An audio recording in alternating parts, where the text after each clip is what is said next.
Last October, the Prime Minister of Montenegro announced that an election day plot to overthrow his government had been foiled.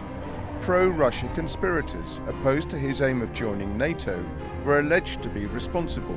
But was this a genuine coup attempt, or, as some claim, fake news to win sympathy for a corrupt politician losing public support? We went to investigate.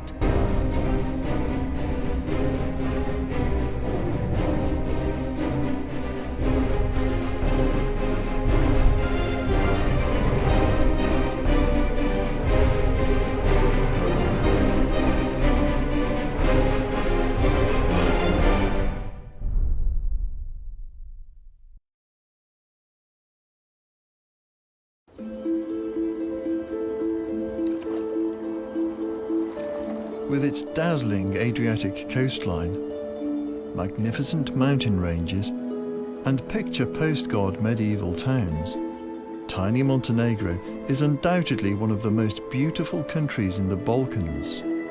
But it is also one of the most unsettled.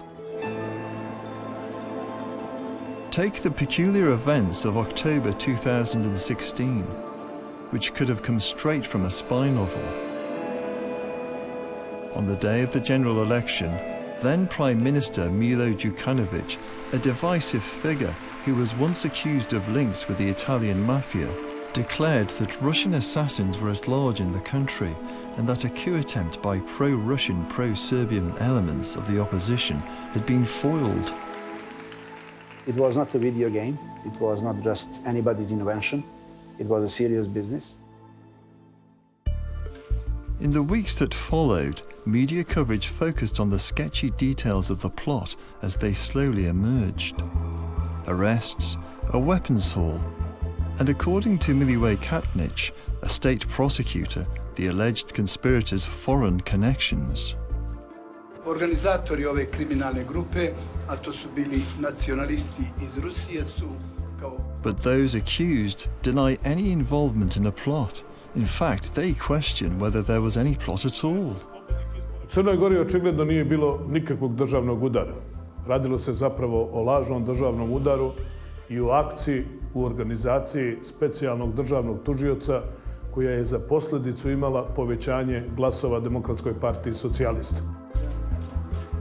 The government insists the coup was designed to derail Prime Minister Đukanovic's policy to pull Montenegro away from Russian influence and join NATO.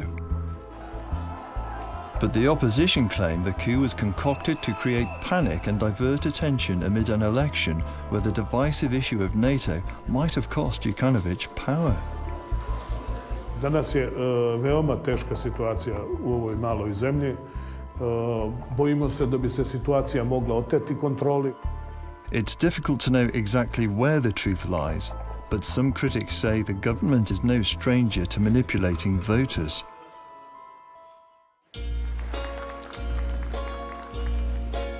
Milo Đukanovic has governed Montenegro as Prime Minister or President for 27 years.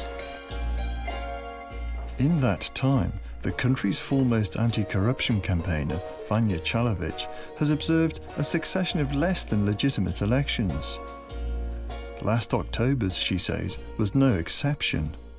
We find that about 15% of the registry was suspicious entries. Many cases related to dead people in the voter registry, to the people who don't live in the country, who don't have a right to vote. Many phantoms in that registry and other issues which didn't really give the good base for solid and fair and free elections. So we had a case, for example, of a lady who's 111 years old, who was enrolled in the registry for the first time for these elections. She was never in the voter registry before. This 111-year-old woman comes from Budvar on the Adriatic coast. When we visited her address, no one we asked had heard of her. O, 111 godina, a možda je negde već odapelo. In another case, this farmer was promised a cow for his children if his family voted for Đukanovic. He, his wife and sons kept their side of the bargain, but are still waiting for the cow. Mene djeca I dalje žive bez te junice, ali oni su slagali. A tako su svud dobili glasove. Neđe malo dadnu, neđe džak, neđe ovo, neđe ono, neko I glasa ovako, neko onako. But despite these and other irregularities, Montenegro's politically unaligned foreign minister insists the election was fair. Turnout was 73%. Elections were competitive, free and fair, as it was confirmed in the OSCE ODIHR report. No foreign observers described our elections different than that.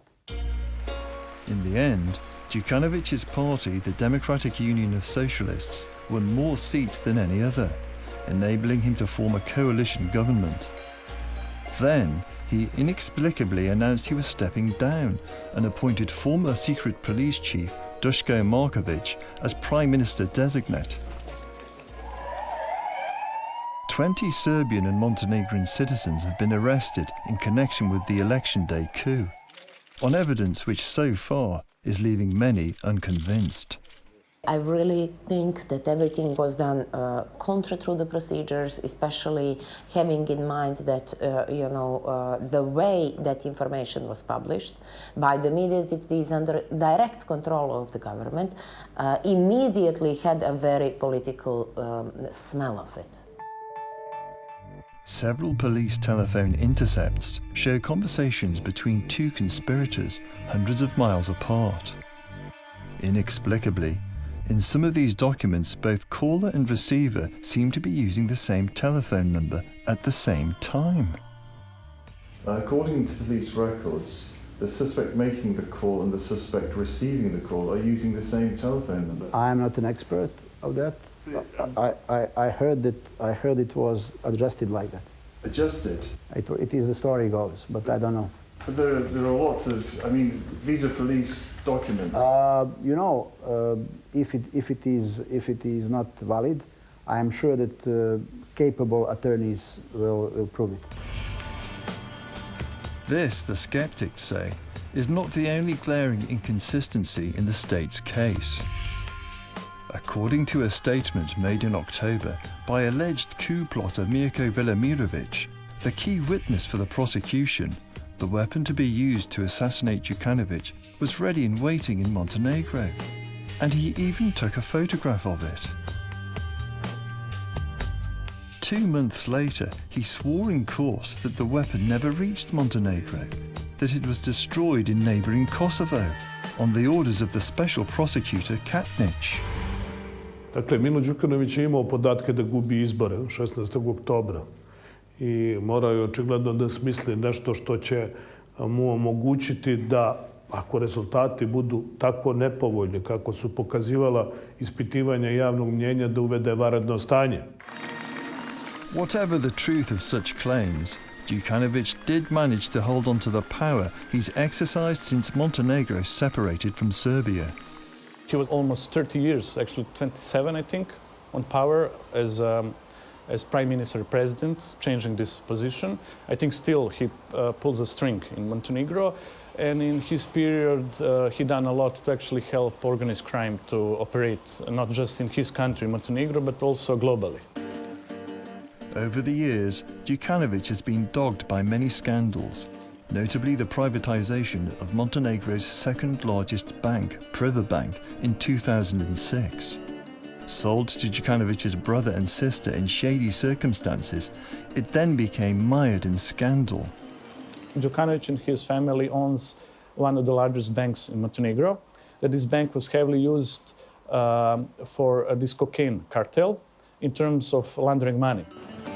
According to an audit of the bank prepared by PricewaterhouseCoopers, public money was poured into Privabank and loans worth millions were made to personal friends of the Prime Minister. Documents that were leaked to the media have shown that the bank was giving the loans to individuals involved in organized crime, including the drug lords. These include the infamous drug smuggler Darko Saric, as well as mafia boss Stanko Subotic. Unsurprisingly, Bank became insolvent and had to be bailed out by taxpayers. But critics say it's only one of a number of mismanaged privatizations that have brought Montenegro's economy to its knees, like the sale of NEUROSURGEON steelworks, once the country's biggest employer. Ovo je vrijeme najpogodnije za ljude iz vlasti, za ljude koji su povezani sa vlašću, za kriminalce, mafijaše i sve one koji su prosperirali u ovom vremenu. Svi oni koji su odlučili da nastave život na pošten način, platili su ceh. Svi oni koji su se suprotstavili vlasti, platili su ceh. The company, once worth tens of millions of euros, was sold for a fraction of its value, and now only 200 out of 7,000 employees remain. Once Montenegro's richest city, now NEUROSURGEON is little more than a basket case.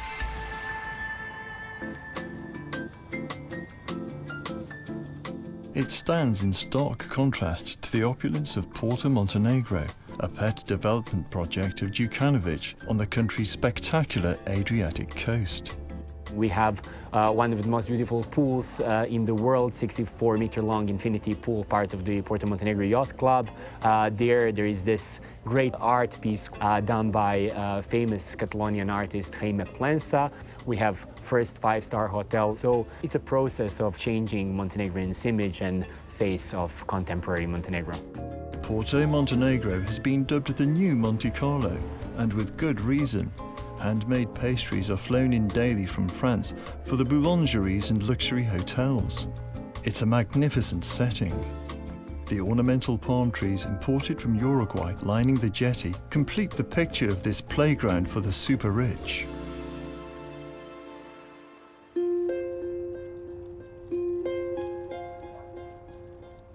In a country where most Montenegrins have to endure grinding poverty, unemployment among the under-30s stands at 70%.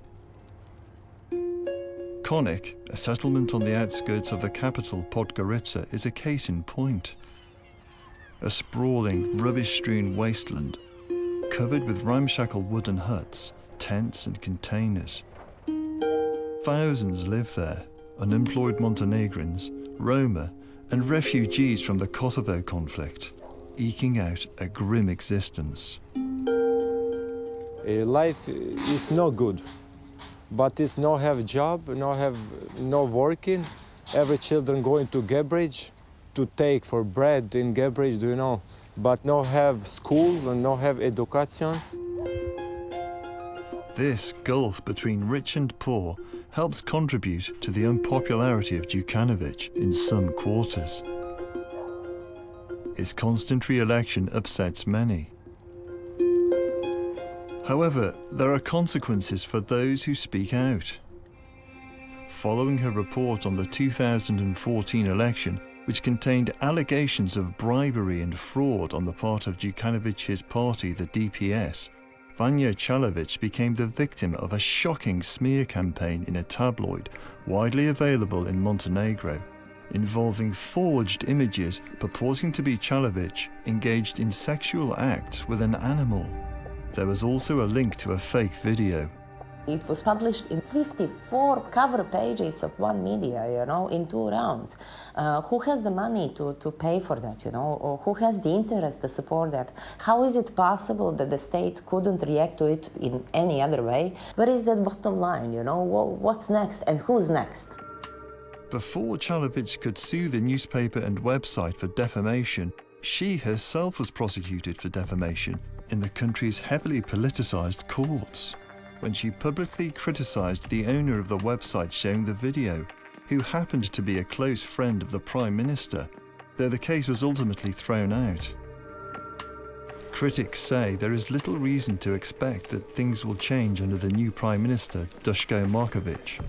Many believe he is just keeping the seat warm for Jovanovic, who has a habit of stepping down from office only to return later when it suits him. Is he still the real power behind the throne? His party controls most of the position in the government. He's head of the party. He, of course, has some influence or serious influence, it is normal, but executive power is in the other hand. Dusko Markovic controlled Montenegro's secret police for many years, during which opponents allege multiple state crimes were committed. In 2004, in the country's most notorious murder case, Dusko Jovanovic, the outspoken editor of the opposition DAN newspaper, was gunned down outside his office. An independent commission later found that Markovic had concealed facts pertaining to the murder. Da stvar bude frapantnija, istražni sudija koji je vodio taj postupak za ubistvo Duška Jovanovića je u svojim izjavama sam govorio da je Marković prekršio zakon i da nije dostavio dokumenta i podatke o ubistvu Duška Jovanovića koje je kao šef tajne policije imao. Jovanovic's widow Slavica continues to seek justice for her husband. At the commission, Slavica testified that her husband told her he was telephoned by Markovic shortly before his murder. Dakle, u razgovoru sa mojim suprugom saznala sam da ga je Duško Marković pozvao telefonom i da mu je tu rekao da će Jovanoviću od mojeg ćeš metka stradati. I've never heard of this about him. He used to run our intelligence service in the tricky period of time. He has always been taken as a credible partner of our now future allies in NATO. Later on, he has much more been concentrated on the EU accession process as a Minister of Justice.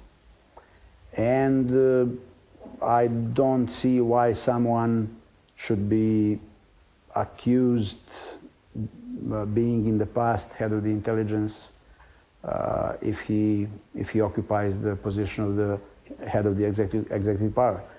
George Bush was in the same position, isn't he? And Vladimir Putin. Of course.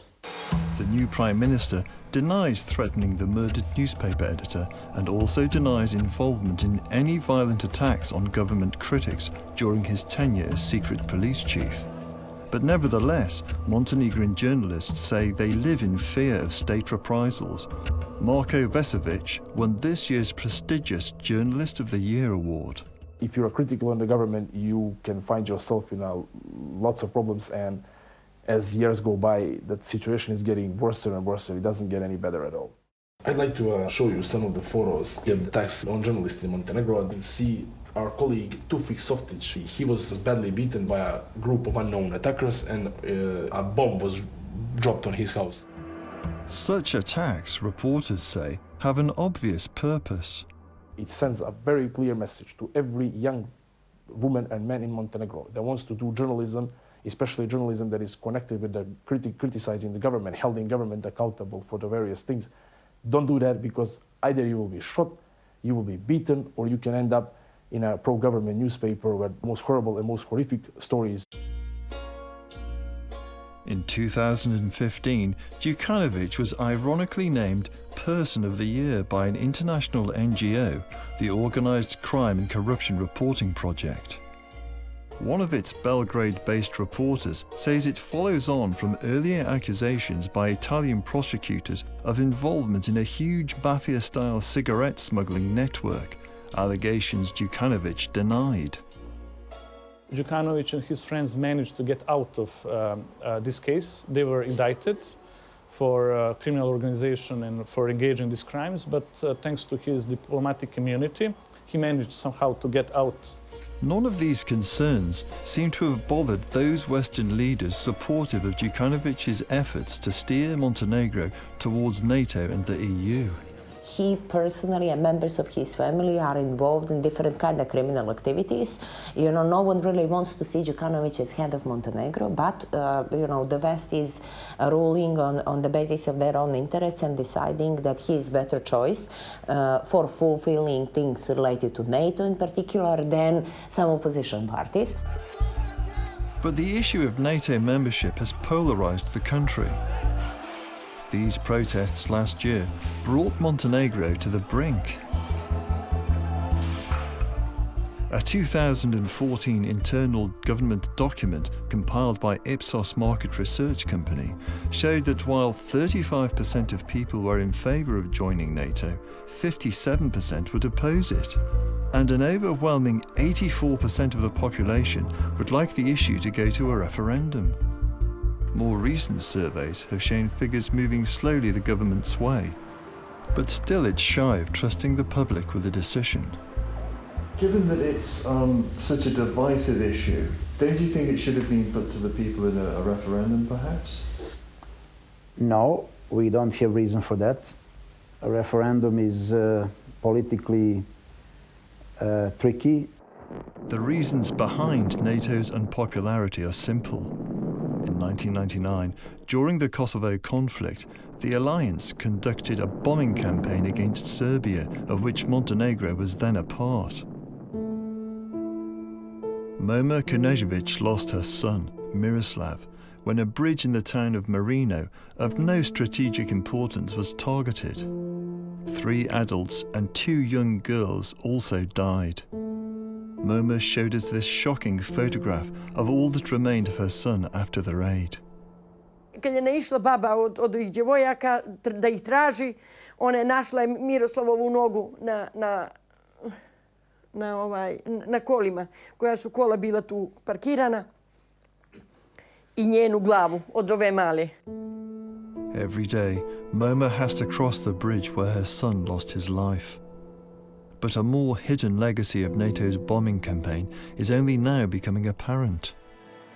According to Belgrade-based doctor DANICA GRUJICIC, who treats patients from Serbia and Montenegro, NATO's bombs, which were coated with depleted uranium, have resulted in a massive increase in systemic cancers like leukemia and lymphomas. It's higher incidence of all kinds of cancers, but the lungs and bowel cancers, I believe they are the most prominent now, because we have an epidemic of the lung cancers. Perhaps the most heartbreaking aspect of her work involves children. The tumors of the brain are the most common tumors in childhood. In 1 week, a few months ago, we operated 12 children with malignant tumors just in 1 week in our clinic.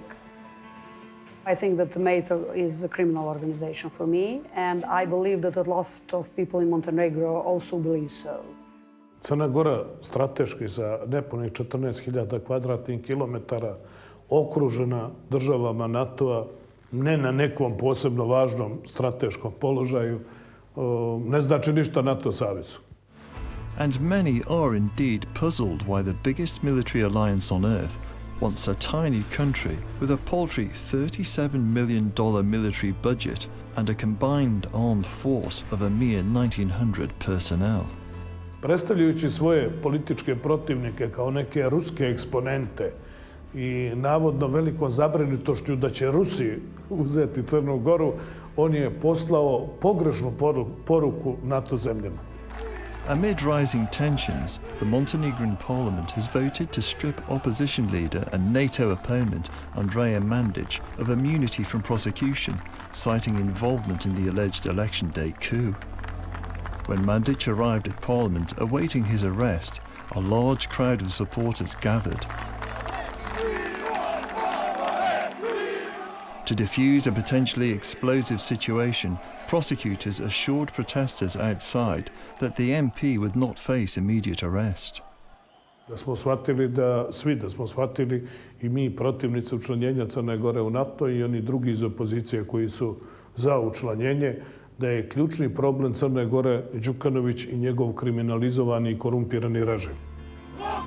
Ordinarily, these accusations might raise eyebrows in Brussels and Washington.